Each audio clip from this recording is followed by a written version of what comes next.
السلام علیکم ورحمۃ اللہ وبرکاتہ۔ آج ہم اپنے مادر علی دارالعلوم عیدگاہ میں کھڑے ہیں، اور یہ دارالعلوم کی زبردست قسم کی مسجد، خوبصورت مسجد، اور یہ دارالعلوم کے مدرس حضرت مولانا قاری صاحب ہمارے ساتھ موجود ہیں۔ اللہ تعالیٰ کی توفیق سے ہم اپنے مادر علی حاضر ہوئے ہیں۔ اللہ تعالیٰ بار بار یہاں آنے کی ساتھ دے سکنے کی توفیق عطا فرمائے، اور ہم دارالعلوم کا جب وزٹ کریں گے دیکھیں گے اس کے اندر کیا کیا ترقی ہوئی ہے۔ اللہ پاک مزید یہاں مینارہ ہے، یہ علم و ہنر کا گہوارہ، تاریخ کا وہ شہپارہ ہے۔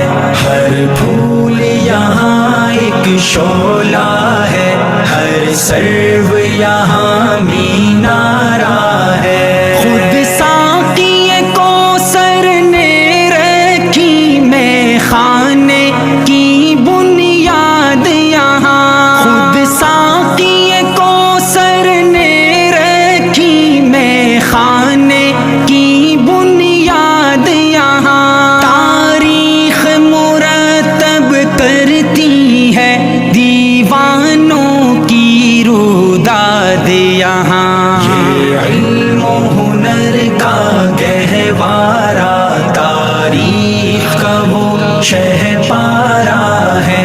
ہر پھول یہاں ایک شعلہ ہے، ہر سرو یہاں مینارہ ہے۔ جو وادی فارا سے اٹھی گونجی ہے وہی تکبیر یہاں، جو وادی فارا سے اٹھی گونجی ہے وہی تکبیر یہاں۔ ہستی کے صنم خانوں کے لیے ہوتا ہے حرم تعمیر یہاں۔ یہ علم و ہنر کا گہوارہ، تاریخ کا وہ شہپارہ ہے۔